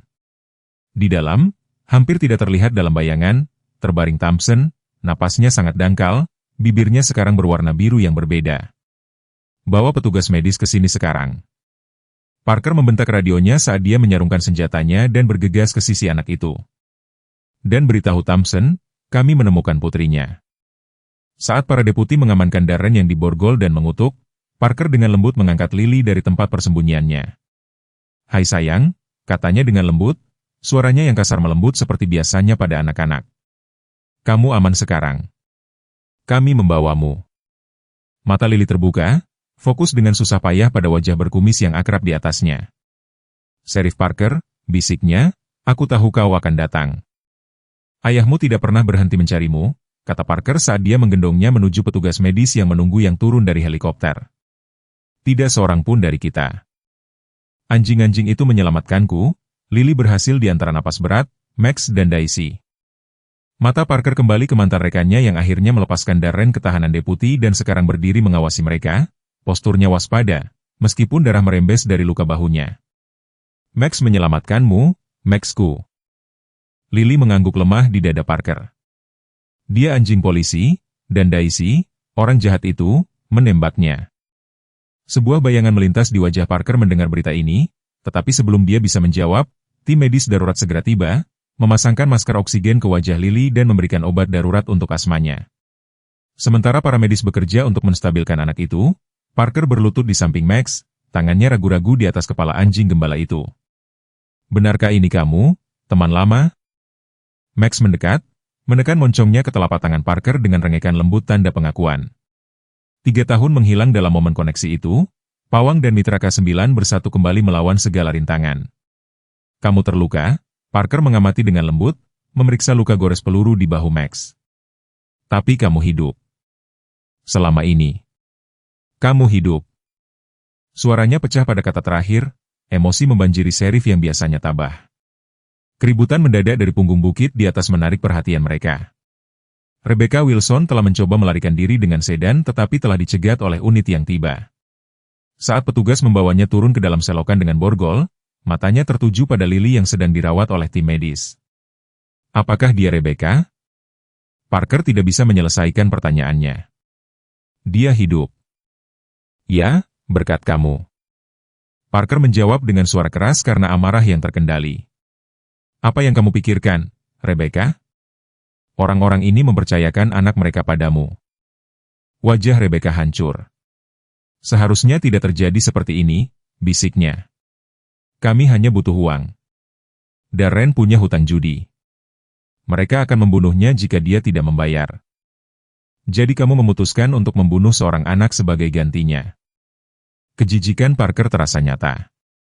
Tidak, kami akan melepaskannya setelah uang tebusan, tetapi James membawa polisi ke tempat penyerahan dan Darren panik. Air mata mengalir di wajah Rebecca. Secara otomatis berubah menjadi nada tegas tapi tenang yang selalu dia gunakan selama pelatihan K9 mereka. Yang mengejutkan, anjing gembala itu langsung merespons, geraman mereda, meskipun matanya tetap waspada. Dokter hewan melangkah maju, menilai situasi dengan ketenangan profesional. Biarkan saya membantu, tawarnya, mengeluarkan 2 tali dari sakunya. Jika mereka cukup stabil untuk berjalan, kita dapat menjaga mereka dalam jangkauan pandang anak itu selama transfer.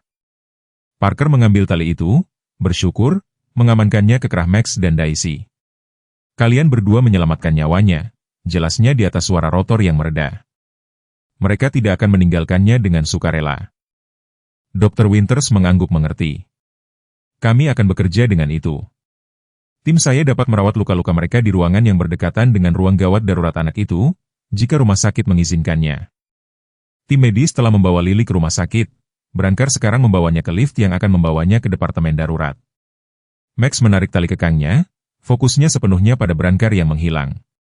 Ayo, desak Parker, memimpin kedua anjing itu menuju lift kedua yang disediakan untuk personel non-kritis. Penurunan ke departemen darurat tampaknya memakan waktu yang sangat lama, meskipun pada kenyataannya kurang dari 30 detik.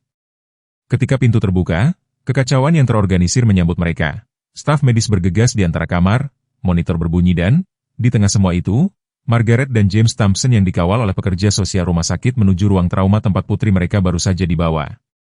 Margaret melihat mereka terlebih dahulu, wajahnya yang dipenuhi air mata menunjukkan kebingungan melihat Sheriff memimpin 2 anjing yang terluka melalui departemen darurat.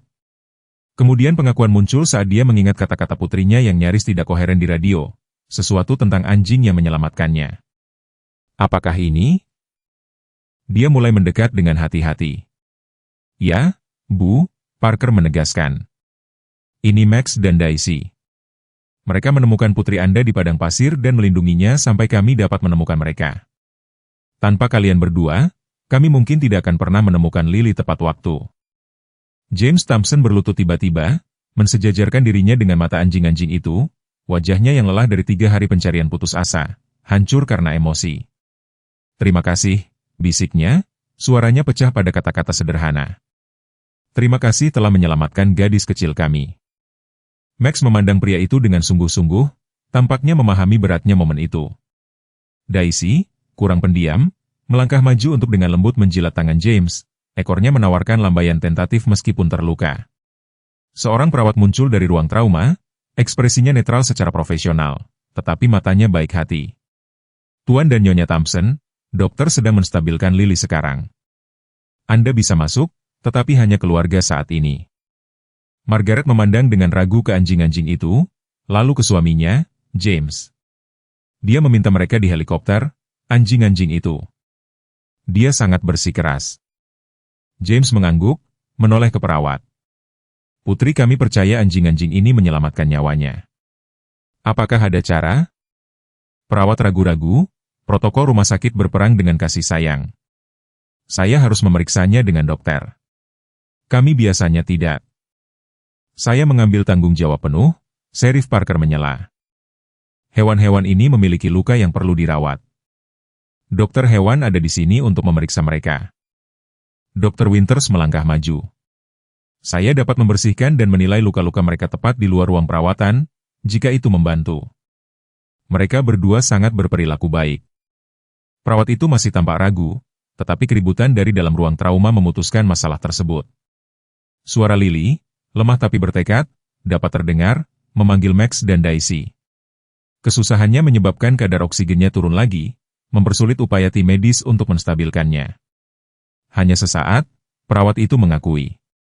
Sementara kami membuatnya tenang, maka mereka harus menunggu di luar. Mereka memasuki ruang trauma untuk menemukan Lily berjuang melawan staf medis. Masker oksigennya miring saat dia berulang kali memanggil anjing-anjing itu. Saat dia melihat Max dan Daisy di ambang pintu, dia segera tenang, memungkinkan para dokter untuk mengganti maskernya dan melanjutkan perawatan mereka. Mereka menyelamatkanku, katanya kepada orang tuanya melalui masker itu, suaranya nyaris tidak terdengar. Orang-orang jahat itu meninggalkanku terikat dan mereka menemukanku. Max mengunyah tali-tali itu, Daisy membawakanku air. Margaret membelai rambut putrinya, air mata mengalir bebas di pipinya. Kalau begitu kita berutang segalanya pada mereka, sayang. Dokter yang merawat, seorang wanita dengan mata yang baik dan sikap yang tidak masuk akal, melirik anjing-anjing itu dengan penilaian profesional. Mereka tampaknya membuatnya tenang, yang kita butuhkan saat ini, katanya. Mereka bisa tinggal sampai kita memindahkannya ke icu anak, tetapi mereka perlu diperiksa terlebih dahulu. Dr. Winters mengangguk, memimpin Max dan Daisy ke sudut ruang trauma tempat dia bisa memeriksa luka-luka mereka tanpa mengganggu perawatan Lily. Kedua anjing itu menyerah pada pemeriksaan, meskipun mata Max tidak pernah meninggalkan tempat tidur Lily. Anjing gembala memiliki luka gores peluru di bahu kirinya, dokter hewan melaporkan dengan tenang kepada Parker. Perlu dibersihkan dan dijahit, tetapi tidak mengancam jiwa. Border Collie memiliki luka yang sama di sisinya ditambah beberapa duri kaktus yang tertanam di cakarnya. Keduanya mengalami dehidrasi parah, seperti anak itu. Parker mengangguk, tenggorokannya tercekat karena emosi. Harga kesetiaan mereka tertulis dalam luka-luka dan tubuh mereka yang kelelahan. Namun tidak satupun anjing yang meninggalkan misi yang mereka tetapkan sendiri untuk melindungi anak itu, bahkan dengan risiko nyawa mereka sendiri. Saat staf medis bekerja untuk menstabilkan Lily, memberikan cairan dan obat-obatan untuk meredakan pernapasannya, keributan baru muncul di lorong departemen darurat. Suara-suara yang meninggi dan suara khas rana kamera yang mengklik mengumumkan kedatangan media, ditahan oleh keamanan rumah sakit tetapi tetap gigih. Sheriff Parker, dapatkah Anda mengonfirmasi bahwa anak itu ditemukan hidup? Benarkah anjing-anjing liar yang menuntun petugas penyelamat ke gadis Thompson? Adakah komentar tentang keterlibatan Rebecca Wilson dalam penculikan itu? Parker menghela napas berat, beban tugas publik menimpa bahu yang sudah terbebani dengan peristiwa beberapa jam terakhir. Dia perlu membuat pernyataan segera, memberikan fakta untuk melawan spekulasi liar yang sudah menyebar di saluran berita dan media sosial. Tetapi saat dia menyaksikan Max dan Daisy menerima perawatan sambil mempertahankan penjagaan protektif mereka atas Lily, Parker tahu di mana prioritasnya berada. Pers bisa menunggu, pertimbangan politik bisa menunggu, bahkan pemrosesan formal para tersangka bisa menunggu. Yang penting sekarang adalah pemulihan rapuh yang dimulai di ruangan ini. Seorang anak yang diselamatkan dari ambang kematian, orang tua yang bersatu kembali dengan putri mereka, dan dua anjing luar biasa yang entah bagaimana menentang segala rintangan untuk menyelamatkan nyawa ketika manusia telah gagal. Tragedi betapa dekatnya mereka kehilangan Lily menggantung di ruangan itu seperti bayangan. Tapi untuk saat ini, di saat ini, hidup telah menang atas kematian, harapan atas keputusasaan. Itu sudah cukup. 3 jam kemudian, Sheriff Parker berdiri di luar unit perawatan intensif pediatrik, topinya digenggam di tangannya yang keriput, saat dia berbicara dengan tenang dengan James dan Margaret Thompson. Lily telah distabilkan dan dipindahkan ke atas, kondisinya ditingkatkan dari kritis menjadi serius tetapi stabil. Tim medis telah melakukan keajaiban, mengatasi dehidrasi parahnya, mengobati luka bakarnya, dan mengendalikan asmanya dengan intervensi agresif. Para dokter mengatakan dia akan pulih sepenuhnya secara fisik. Margaret menjelaskan, kelelahan terlihat di setiap garis wajahnya, meskipun kelegaan mencerahkan matanya. Mereka ingin menahannya selama setidaknya 3 hari untuk memantau fungsi ginjalnya dan memastikan tidak ada kerusakan abadi akibat dehidrasi. James mengangguk, lengannya melingkari bahu istrinya. Mereka juga akan membawa psikolog anak besok. Mereka mengatakan, suaranya terputus sesaat. Mereka mengatakan trauma emosional mungkin membutuhkan waktu lebih lama untuk sembuh daripada luka fisik. Parker mengangguk dengan sungguh-sungguh. Dalam beberapa dekade penegakan hukumnya, dia telah melihat bagaimana kekerasan dan ketakutan dapat membekas di jiwa anak-anak lama setelah luka fisik sembuh. Tetapi dia juga menyaksikan ketahanan yang luar biasa, terutama ketika anak-anak menerima dukungan dan pengertian yang cepat. Lily kuat, katanya dengan keyakinan tenang. Dan dia memiliki kalian berdua. Itu sangat berarti. Seorang perawat muncul dari kamar Lily, menawarkan senyum lelah kepada orang tuanya. Dia memanggilmu, katanya kepada mereka. Dan dia masih bertanya tentang anjing-anjing itu.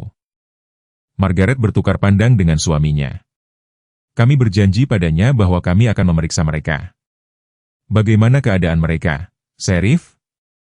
Dr. Winters menampung mereka di kliniknya di seberang jalan, jawab Parker. Keduanya membutuhkan jahitan dan cairan tetapi mereka baik-baik saja. Border Collie kecil itu lebih kuat dari yang terlihat. Dan Max? James bertanya, ekspresinya berpikir. Mantan rekanmu, kan? Lily memberitahu kami sedikit tentang dia di antara perawatan. Wajah Parker yang keriput melembut dengan emosi yang jarang dia izinkan untuk ditampilkan. 3 tahun saya pikir dia sudah mati, hanyut dalam banjir bandang di perbatasan. Kami mencari selama berminggu-minggu. Dia menggelengkan kepalanya, masih berjuang untuk mendamaikan keajaiban kembalinya Max. Entah bagaimana dia selamat, hidup liar selama ini sampai dia menemukan putrimu.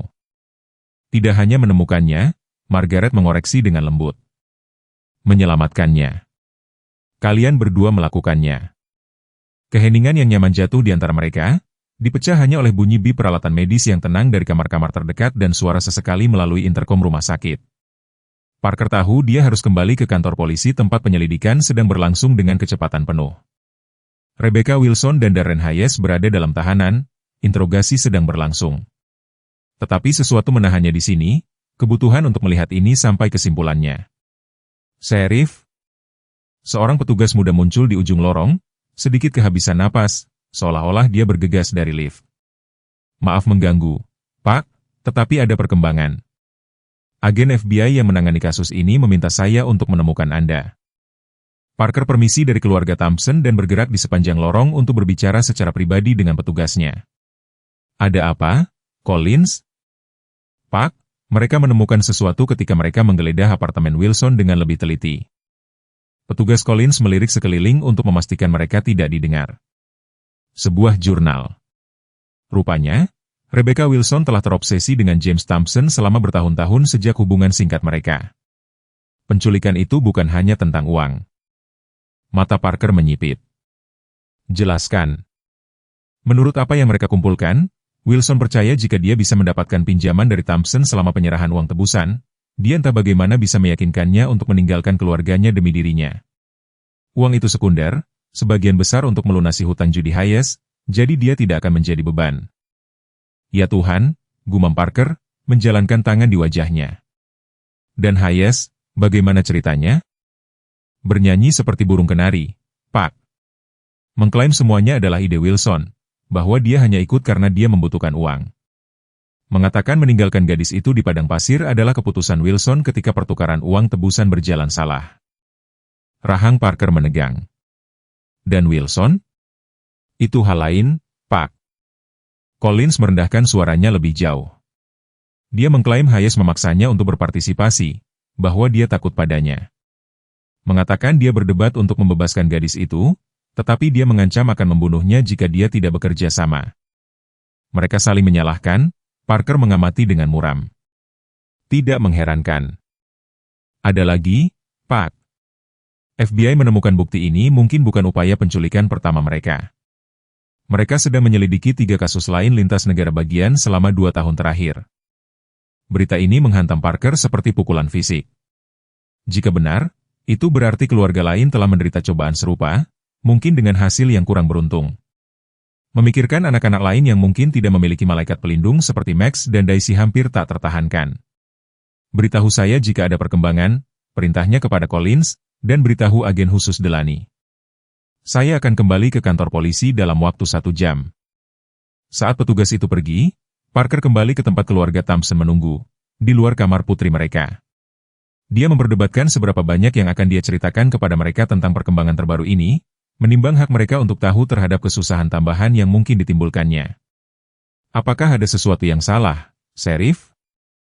James bertanya, memperhatikan ekspresi bermasalah Parker. Hanya rincian kasus, jawab Parker, memutuskan untuk menyisihkan kebenaran penuh untuk saat ini. Penyelidikan sedang berlangsung. Kedua tersangka berada dalam tahanan dan berbicara. Margaret tanpa hendak bertanya lebih banyak ketika pintu kamar Lily terbuka lagi. Perawat memberi isyarat kepada mereka untuk masuk.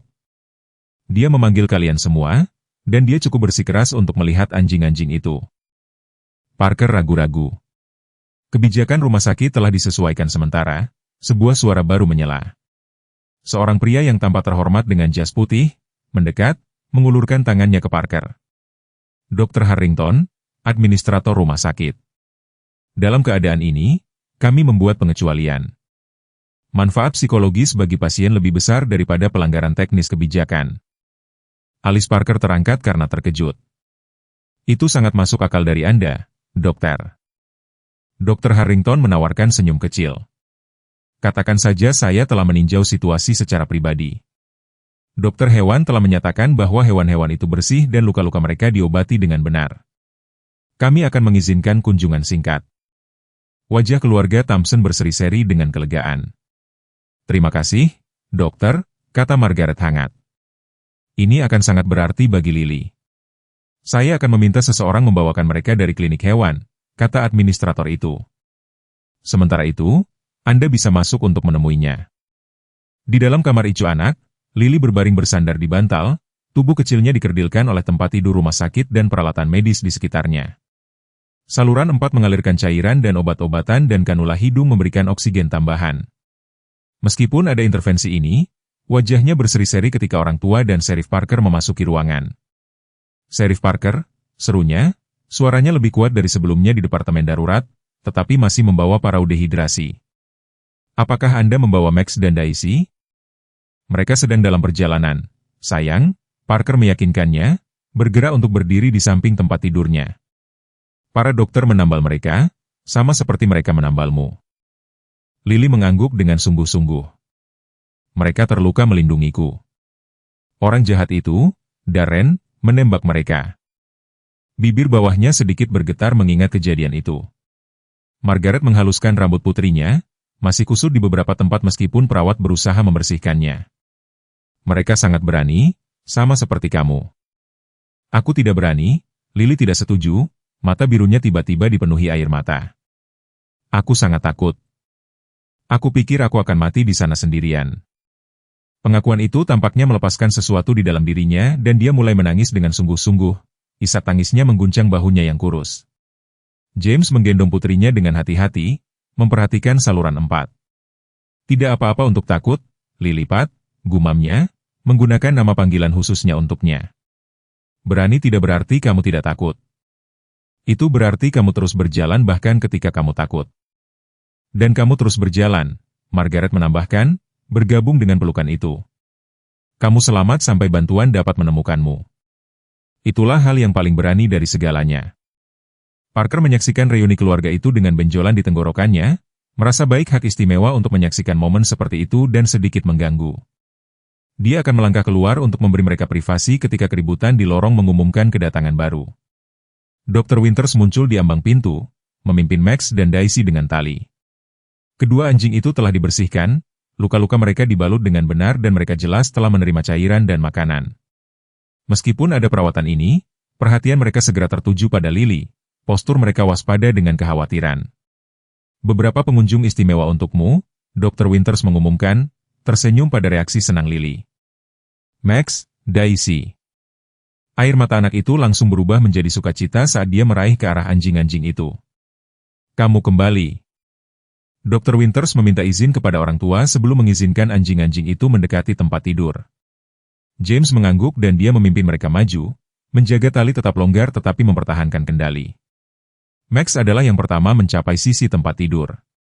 Mata kuningnya tertuju intens pada Lily, seolah menilai kondisinya. Dengan perlahan dan hati-hati, dia meletakkan moncongnya di tepi kasur, cukup dekat agar Lily bisa menyentuhnya, tetapi berhati-hati agar tidak mengganggu peralatan medis apapun.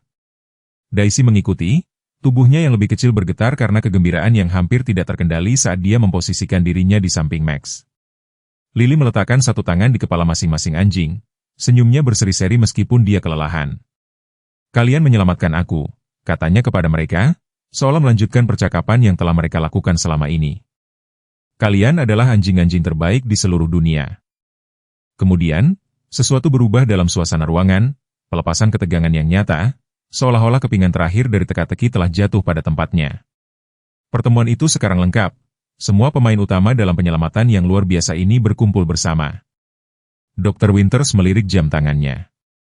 Mereka bisa tinggal selama 15 menit, katanya kepada keluarga Thompson.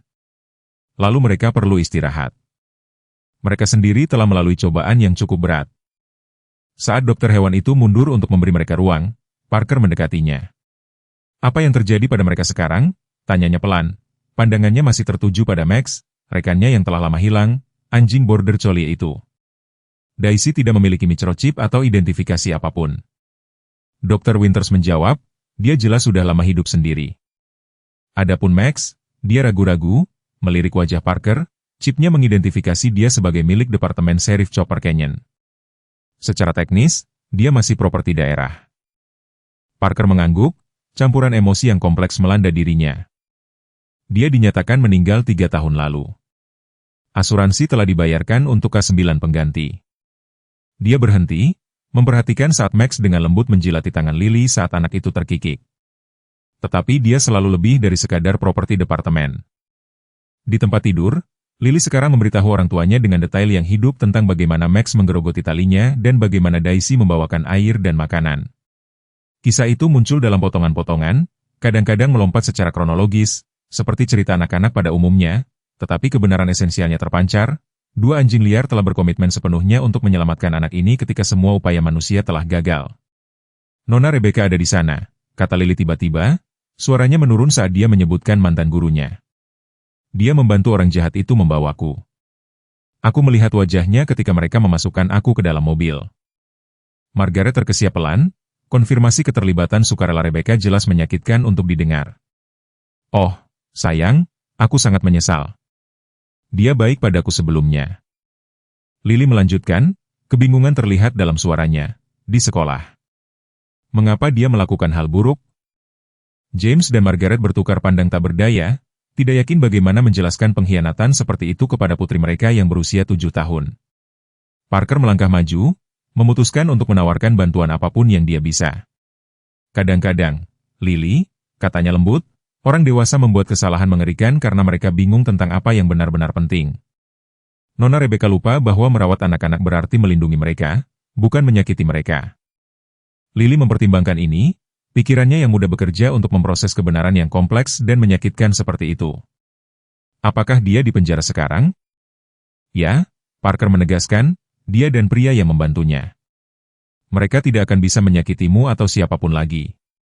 Anak itu mengangguk, tampaknya puas dengan jawaban ini untuk saat ini. Perhatiannya kembali ke Max dan Daisy, Tangannya terkubur di bulu mereka, seolah menarik kekuatan dan kenyamanan dari kehadiran mereka. "Sheriff Parker," katanya, tiba-tiba menatapnya dengan tatapan yang sangat langsung. "Max mengenalmu. Ketika kamu menemukan kami di padang pasir, dia mengenalimu, aku bisa tahu." Tenggorokan Parker tercekat karena emosi.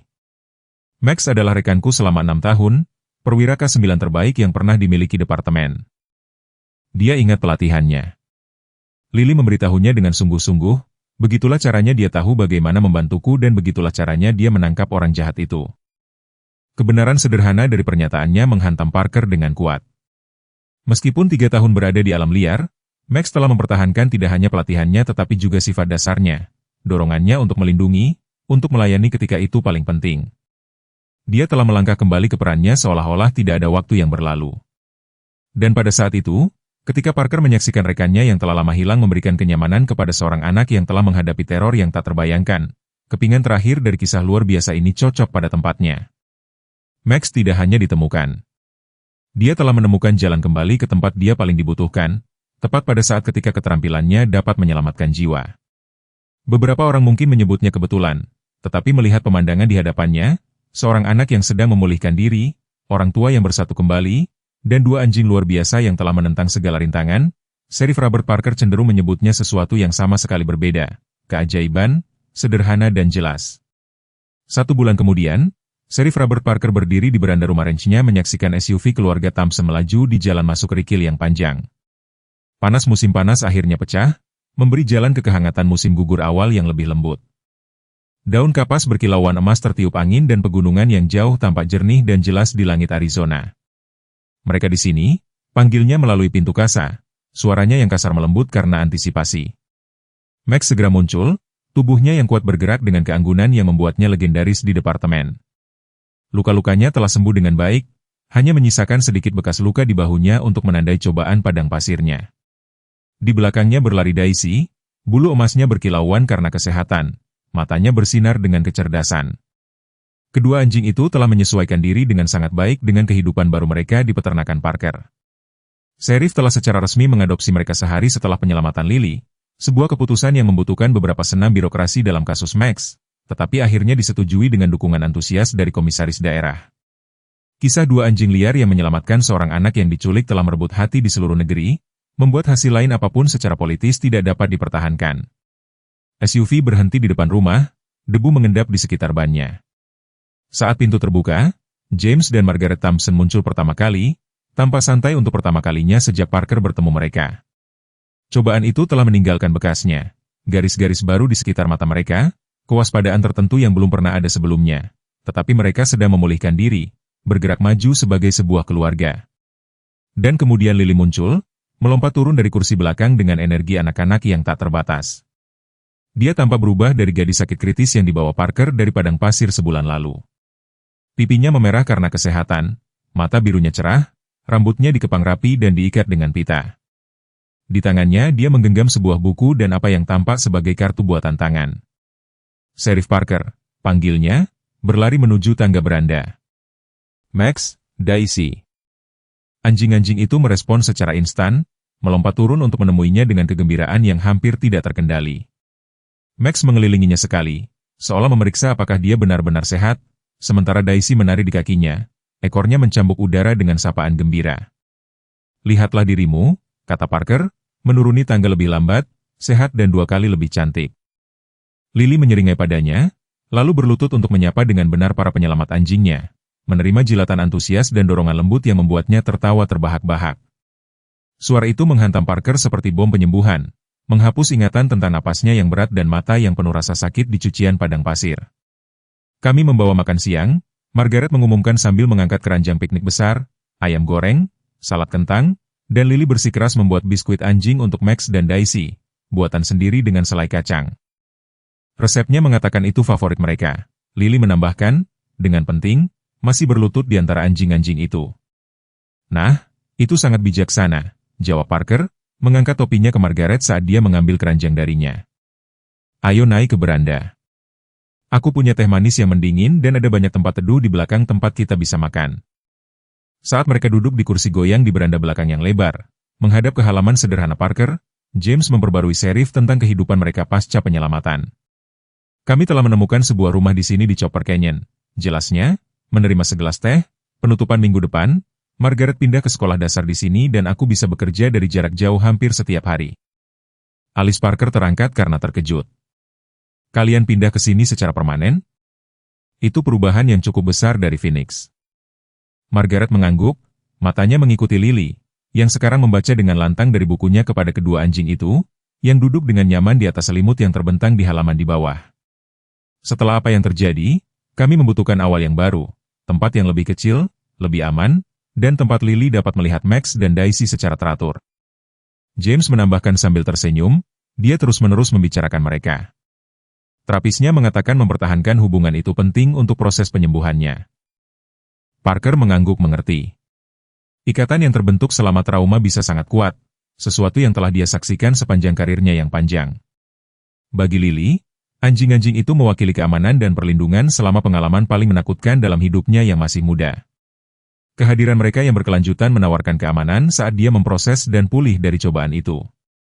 Mereka akan senang untuk itu, katanya, memperhatikan saat Max meletakkan kepalanya di pangkuan Lily saat dia membalik halaman bukunya. Sejujurnya, aku pikir mereka juga merindukannya.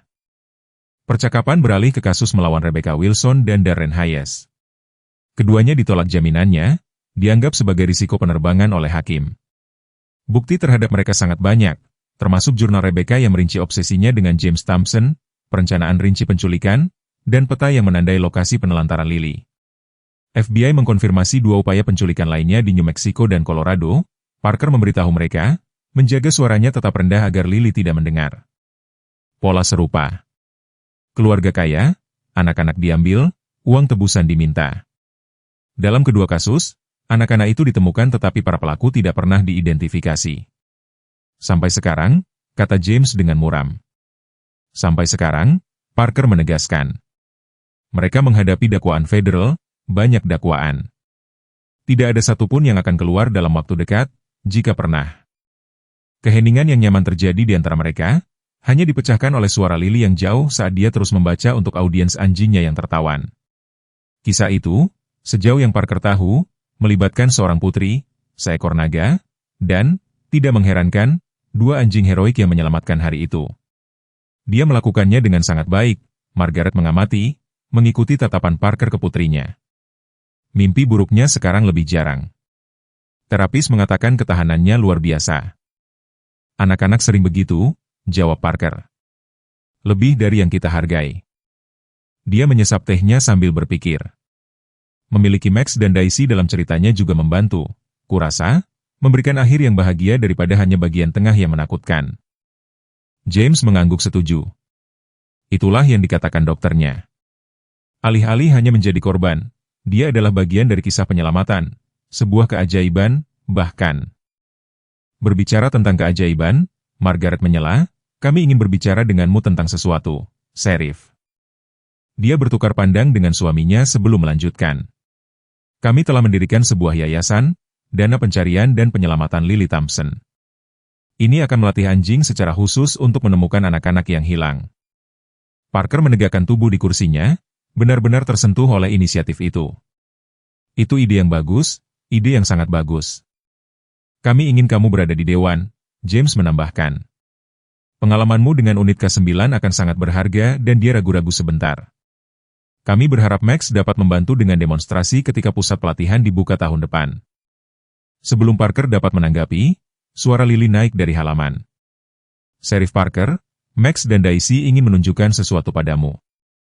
Orang dewasa bangkit dan pindah ke pagar beranda untuk melihat Lily berdiri dengan bangga di antara kedua anjing itu, masing-masing duduk dengan perhatian sempurna di sampingnya. Lihat ini, panggilnya, lalu memberikan sinyal tangan yang jelas yang langsung dikenali Parker dari hari-hari pelatihan K9-nya. Yang mengejutkannya, kedua anjing itu merespon secara serempak, berbaring dan kemudian berguling atas perintah. Lily berseri-seri dengan bangga. Aku telah berlatih dengan mereka di rumah sakit. Wanita terapi itu menunjukkan caranya padaku. Parker terkekeh, menuruni tangga untuk bergabung dengan mereka di halaman. Ya, aku akan melakukannya. Sepertinya kamu punya 2 mitra terlatih di sana, Nona Lily. Wajah anak itu tiba-tiba menjadi serius, ekspresinya bijaksana di luar usianya. Mereka menyelamatkanku, katanya sederhana. Sekarang aku akan membantu mereka menyelamatkan anak-anak lain juga. Saat matahari sore memandikan halaman dengan cahaya keemasan, Sheriff Robert Parker melihat keluarga yang tidak mungkin yang telah mereka bentuk. Seorang petugas hukum veteran di akhir karirnya, dua anjing luar biasa yang telah menentang segala rintangan dan seorang gadis kecil pemberani yang hidupnya telah mereka selamatkan. Spesies yang berbeda, jalan yang berbeda, disatukan oleh keadaan tetapi sekarang terikat oleh sesuatu yang lebih dalam daripada sekadar kebetulan. Kadang-kadang, kata Parker, suaranya parau karena emosi, saat dia berlutut di samping Lily dan anjing-anjing itu.